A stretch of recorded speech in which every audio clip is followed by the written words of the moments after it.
இப்போ நம்ம ஒரு டேஸ்டி பொடி பண்ண போகிறோம். மல்டிபர்பஸ் பொடி. இது வந்து இட்லி தோசைக்கும் தொட்டுக்கலாம். பொரியலுக்கு ஆட் பண்ணனா அதுவும் ரொம்ப அருமையாக இருக்கும். அது காயோட வேக போட்ட காயில் கடைசியில் இறக்கும்போது இந்த பொடியை போட்டு இறக்குனீங்கன்னா நல்ல வாசனையாக நல்லா இதாக இருக்கும். ஹெல்த்தியான கூட, ஏன்னா பூண்டு சேர்க்கறதுனால இது ஹெல்த்தி டிஷ் கூட. இது இப்போது நம்ம மல்டிபர்பஸ் பொடி பார்க்க போகிறோம். அதுக்கு என்ன தேவையான பொருட்கள்ங்கிறத இப்போ நம்ம பார்த்துருவோம்.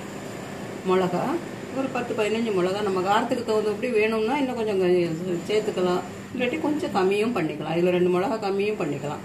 இது நார்மலான அளவு நம்ம இப்போ எடுத்து வச்சுருக்கோம். ஒரு 10-15 மிளகா, 2 ஸ்பூன் கடலைப்பருப்பு, ஒரு அரை ஸ்பூன் தனியா. தனியா வந்து ரொம்ப போட வேணாம், அது அந்த தனியா வாசனை வந்து ரொம்ப ஜாஸ்தியாக இருந்தால் அது நல்லா இருக்காது. எள்ளு, கருப்பு எள்ளும் போட்டுக்கலாம், வெள்ளை எள்ளும் போட்டுக்கலாம், அது உங்களோட ஆப்ஷன் தான். வெள்ளை எள்ளு போட்டால் கலர் நல்லா வரும் இல்லையா? ஆமாம், கலர் நல்லா வரும். இது வந்து தேங்காய் பூ, திருவண்ண தேங்காய் பூவாகவும் இருக்கலாம், இல்லாட்டி போனால் இருக்கிற வாங்கின தேங்காய் பூவாகவும் இருக்கலாம், அது உங்களோட. இது ஒரு 1/4 கப்பு எள்ளு, ஒரு 1/4 கப்பு தேங்காய், ஒரு 1/4 கப்பு. ஆமாம். நிலக்கடலை, வறுத்த நிலக்கடலை, அது ஒரு டேபிள் ஸ்பூன் அளவு இருக்கும் இல்லையா? இருக்கலாம்.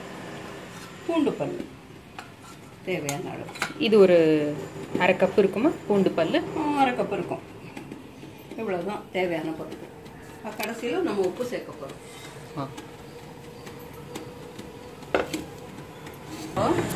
ஒரு டீஸ்பூன் இதில் எண்ணெய் விட்டுருக்கேன். இப்போ முதல்ல நம்ம மிளகாயை வறுக்க போகிறோம். அதை வந்து ரொம்ப லோ ஃப்ளேமில் வறுத்துக்கணும், இல்லாட்டி அது கருகி போயிடும், உள்ளே வறுபடாது, அது டேஸ்ட் வந்து சரியாக வராது. இது பாருங்கள், அந்த எண்ணெயில் வறுபட்ட மிளகா நல்லா உப்பி வந்திருக்கு. இது சூட்டில் இன்னும் உழவை இருக்கிற கொஞ்சம் கலர் இதாகும். இது வந்து கரெக்டு பக்குவம்னா நம்ம எடுத்துருக்கோம். இதுலேருந்து நல்லா உப்பி வந்திருக்கு பாருங்கள். கலரும் கொஞ்சம் டார்க்காக இருக்குல்ல, கொஞ்சம் ஒரு ஸ்மெல்லும் வருது, அந்த மிளகா வறுபட்ட ஸ்மெல்லு வருது நமக்கு. இப்போ எடுத்துருப்போம், நல்ல ஸ்மெல் வருது, எடுத்துடலாம். எடுத்து இதில் கொட்டிப்போம். அடுத்தது கடலைப்பருப்பு. இதுவும் செவக்கணும், ஆனால் கருகக்கூடாது, அந்த வாசனை வரும், அந்த அளவுக்கு வறுக்கணும். இது ஃப்ளேம் வந்து ரொம்ப கம்மியாக இருந்தால் போதும், ரொம்ப ஹை ஃப்ளேமில் வச்சு வறுக்க வேணாம், கரிஞ்சு போய்டும். அப்போ தான் இந்த கடலைப்பருப்பு வறுபடும் போது ஒரு ஸ்பூன் நம்ம கொஞ்சமாக தனியாக வச்சுருக்கோம்ல, அதையும் அதோடு சேர்த்துக்கலாம். தனியாக வறுக்கணுங்கிறது இல்லை, அதோட சேர்ந்து வறுக்கப்படும்.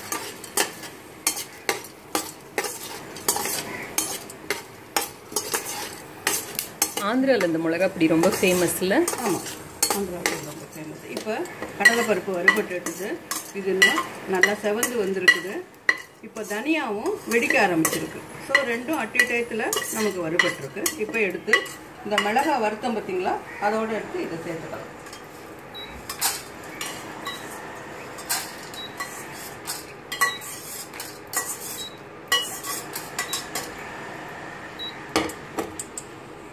இப்போ அடுத்தது தேங்காய்.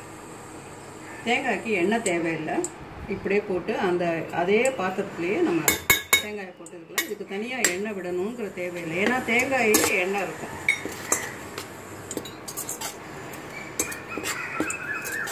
இவ்வளோ கம்மி அளவு தேங்காய் போதுமா? போதும், நம்ம கம்மி அளவு தானே எடுத்துருக்கோம்.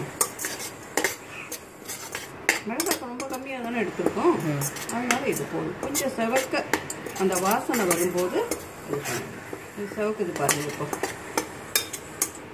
நல்ல வாசனையும் வருது, செவக்குது.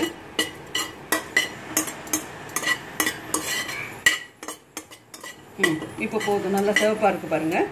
இப்போ இதை எடுத்துடுறேன். கொப்பரை தேங்காய் இதுக்கு ரொம்ப நல்லா இருக்கும்ல?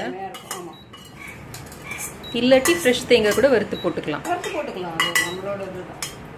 கொப்பரை இருந்தால் இன்னும் கொஞ்சம் டேஸ்ட் நல்லாயிருக்கும். கடைசியில் எள்ளு,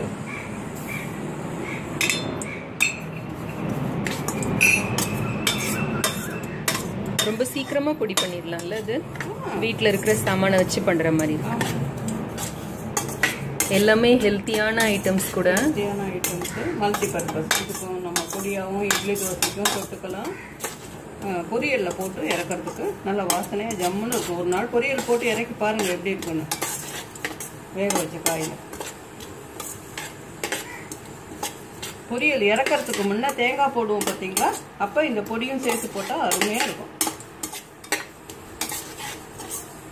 இது எல்லாத்தோட ஃப்ளேவரு, தேங்காயோட டேஸ்ட்டு, பொரியலே உங்களுக்கு வித்தியாசமான டேஸ்ட் இருக்கும். இது எள்ளு பொரியிற வரைக்கும் வதக்கணுமா? ஆமாம், எள்ளு இந்த செவக்குது பாருங்க, இப்போவே இது பொடிய ஆரம்பிச்சிடும். கடைசியில் இறக்க போகிறதுக்கு முன்னே இந்த கடலை இருக்குது பார்த்தீங்களா, இது வந்து வறுத்த கடலை தான். அதை அதோடு போட்டுட்டிங்கன்னா அந்த சூடுலேயே அது இதாகிடும். பொடி பண்ணும்போது ஈஸியாக பொடியாகும். அதுக்காக தான். வறுத்த கடலை இல்லைன்னா நம்ம வறுத்துக்கலாம் இல்லையா? வறுத்துக்கலாம். இந்த நம்ம சாமான் வறுக்கும்போது கடலையும் சேர்த்து வறுத்துக்கலாம். அவ்வளோதான்.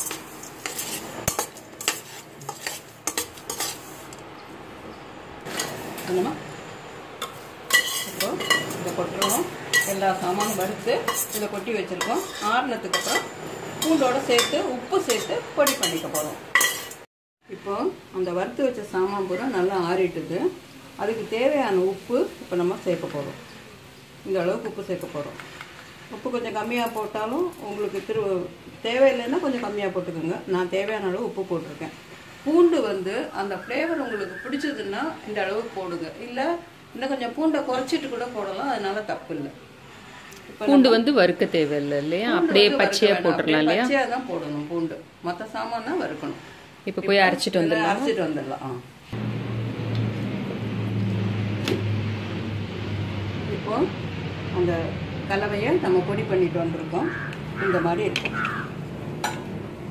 இங்கே பாருங்க, நல்ல ஃப்ளேவரோட என்னமா இருக்கு பாருங்க. பொடி மாதிரி இதை பாருங்க. இட்லி தோசைக்கு தொட்டு எண்ணெய் போட்டு நெய் போட்டு சாப்பிடலாம். தயிர் சாதத்துக்கு தொட்டு சாப்பிடலாம். பொரியலில் தூவி இறக்கலாம். ரொம்ப அருமையாக இருக்கும். செய்து பார்த்துட்டு எப்படி இருக்குங்கிறத ஃபீட்பேக் சொல்லுங்கள். தேங்க்யூ.